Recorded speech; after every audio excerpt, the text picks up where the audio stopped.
Hey, I'm athlete Larry Sorensen here, and today I'm going to chat with Flo Meiler. Find out what makes her an autumn athlete that's not done yet. Before we get started, please remember if you enjoy our content, like, subscribe, and hit that bell for notifications. All right, let's begin. Flo, thanks so much for joining us today. Let's start off with just a brief introduction of yourself. Okay, well, I'm Flo Meiler. My full name was Florence Meiler, and my maiden name was Filion. And I'm 90 years old, and I'm about 5 feet four, and I weigh about 121. And my hometown was Champlain, New York, but now I live in Shelburne, Vermont. And my family is my husband, Gene, and our son, Rob, lives in the apartment that is part of our house. And that makes it very nice for me to be able to go and compete because my husband has heart problems. And if my son wasn't here, I would not be able to go and compete. So I'm very lucky. In my careers, I was a nutritional sales rep for about 20 years. And then I did 26 years of volunteer work for raising funds for the American Heart Association. Outstanding. Well, it's great to meet you, Flo. So, before we get into what you're doing now, I'd like to know a little bit about your athletic background. What did you participate in any other sports, or have you been athletic your whole life? So, fill us in on some of those highlights. Well, I was very fortunate because back in I graduated in 1953, so the four years previous to that, our high school was very fortunate, and it was also a boarding school, so we were able to have a lot of gals from South America, and so we had a fantastic basketball team back then, way back then. And that was part of what my how I started. And I was also a cheerleader, and then and my it just so happens that I had a cousin who taught tap dancing and acrobatics. I also did that also.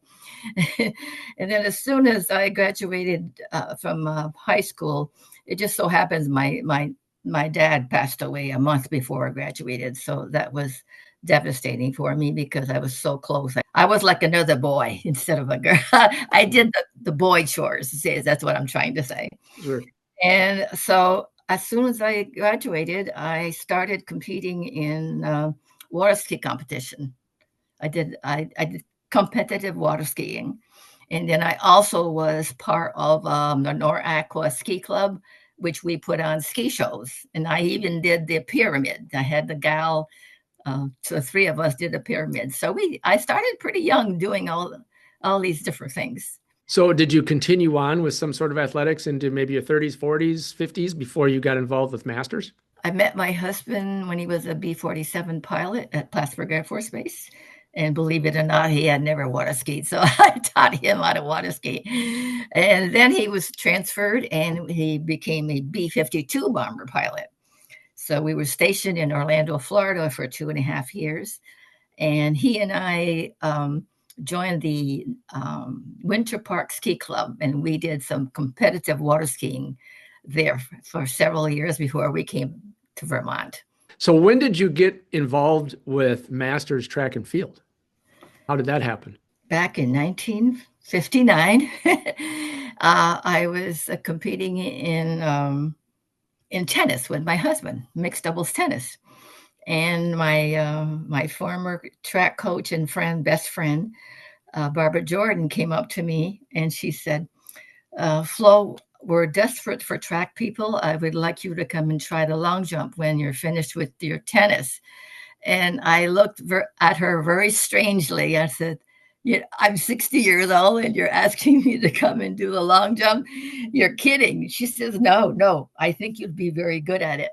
So after tennis, that's what I did. I went and did the long jump, and that was the beginning of my track and field. That's about 30 years ago. I'm just kind of curious, have you had any kind of injuries or setbacks along the ways, whether it was way back when or even since you started your master's track and field career? I did have a few injuries, but I was always able to come back. But about 2 years ago, I did had a very serious one. When I was doing hurdles, I hit the hurdle with my ankle, and that was really bad. It turned my ankle turned black Plus my leg was very, very brown. And that's one time where I had to really slow down for a couple months Yeah. for it to heal.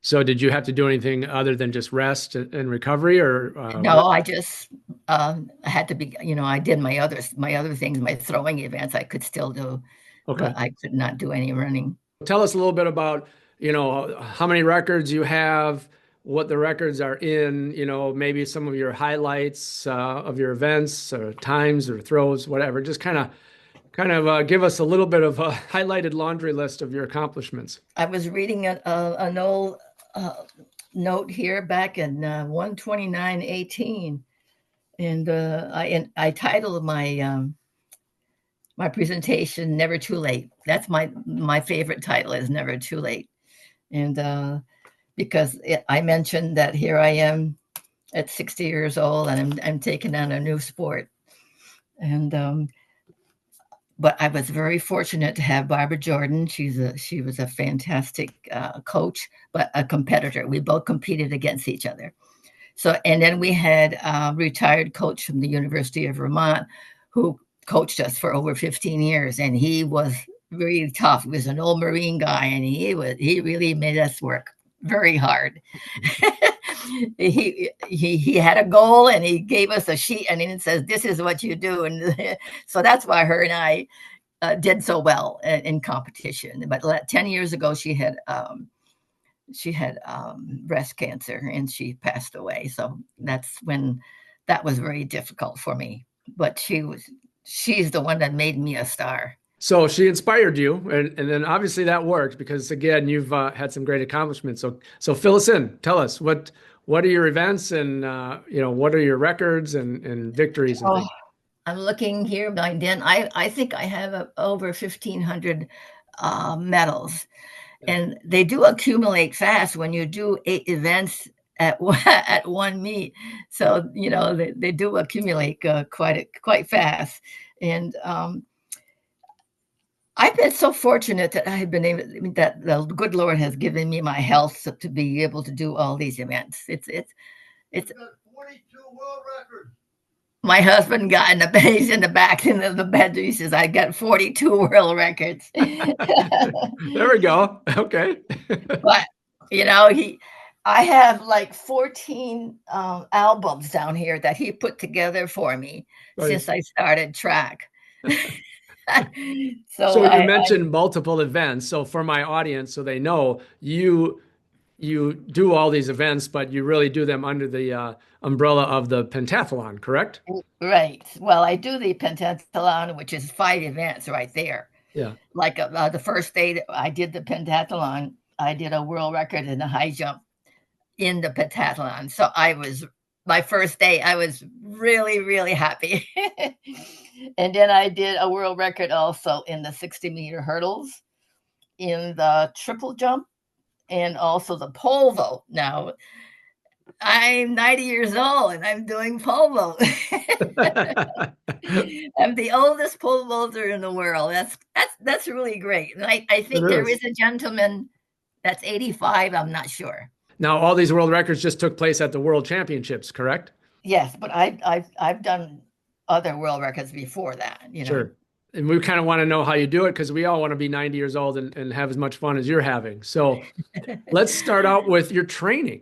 At 90, for all of these events, give us kind of a typical day or a week in your training regimen. I train 6 days a week. On Monday, Wednesday, and Friday, I do track, and I have to sort of diversify because, like you said, I do so many. On certain days, I'll do the um, the 55 meters. At University of Vermont, they have a 55 meter, and then they have the 200 meters.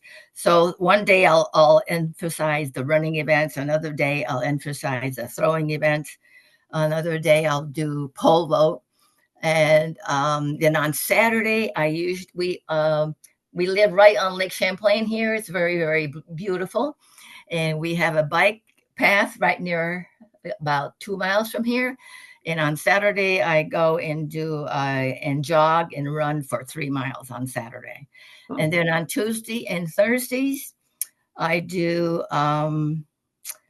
machine weights for about 25 to 30 minutes, and then I play tennis. So when you're doing your machine weights, are you focused just on your lower body, or do you do upper body as well? Oh, I Considering do the the times you whole do body, the whole body. whole Yeah. body. Yeah. Yeah. Okay. All right. So you're training hard. That was I wasn't expecting you to say you train 6 days a week. So that's impressive right there. Um, but obviously you got to fuel your body for this. So tell us a little bit about your approach to diet and nutrition. I've been using a nutritional shake in the morning for the past, I would say, almost 25 years. And that's my morning thing. And then I do use 6 different vitamins also in the morning. Okay. And otherwise, I eat pretty normal. So are you, for instance, are you a meat eater? Are you more plant-based? Are you vegan? Or do you do anything like that, or you just kind of eat a regular diet? I would say regular diet. Yeah.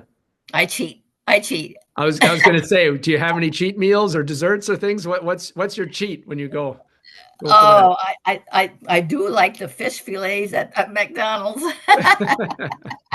And I do like ice cream. I do have in the evening. I always enjoy a cocktail. Also, Oh, okay. yeah, What's your cocktail of choice? it is Seagram's and Coke. You train hard, you eat a good, well-balanced diet.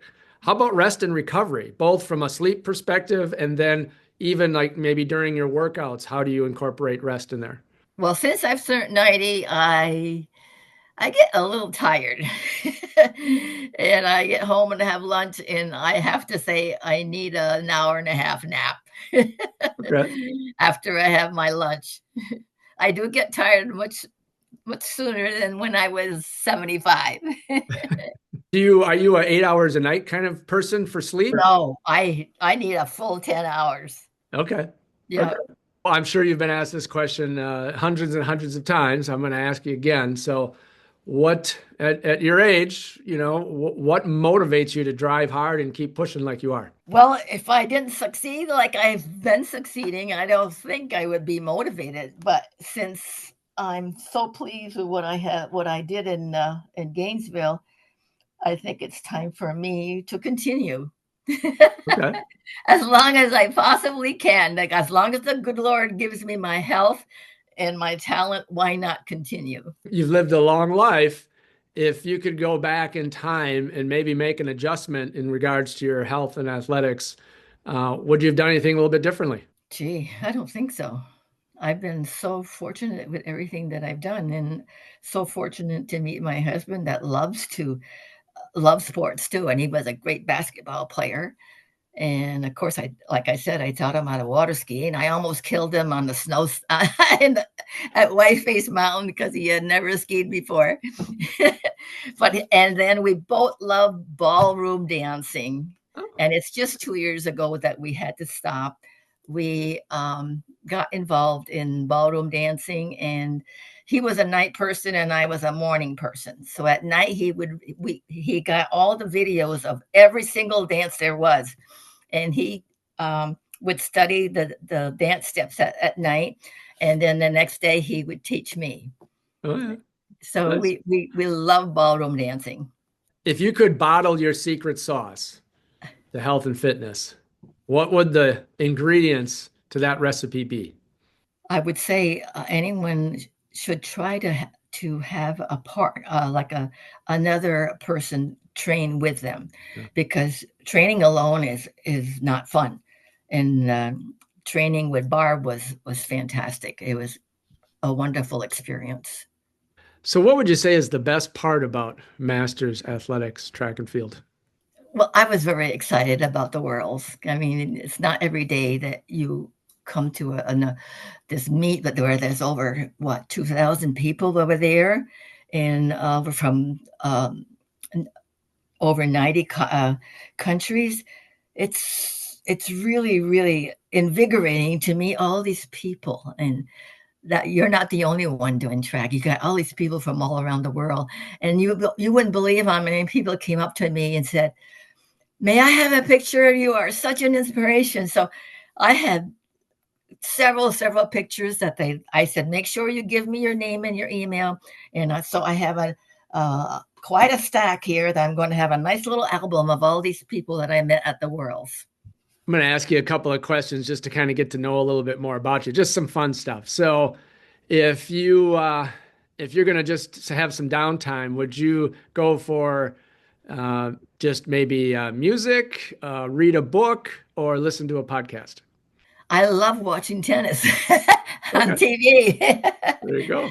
I think I know the answer to this one, but if you were going to go out to an event, would it be a sporting event? Would it be maybe a Broadway play, or would it be a concert? I think it'd be a sporting event. Yeah. Yeah. And I'm assuming tennis would be your go-to, or is there something else you enjoy watching? I love the water skiing competition too, Yeah, of course. sure. I still, I figure someday my neighbor's going to come over and say, "Flo, do you want to ski?" And I'm going to have to dig out my ski, which is hanging up in my porch here, and I might try it again. All right. So what is on the horizon for you right now? I know you're having a ball competing. Do you have any specific records or goals and know Um, what specific meets I'm are coming training up? now for the Vermont Senior Games, which will be held in June. Then I'll be going to the National Senior Games in Ames, Iowa. And there is a U.S. Masters meet the week before that. And I've decided not to go because my husband wasn't feeling well. But if he happens to get better, I might be going to the U.S. Masters too. Flo, I want to thank you so much for joining us today. Really appreciate you letting us know what makes you an autumn athlete that's not done yet.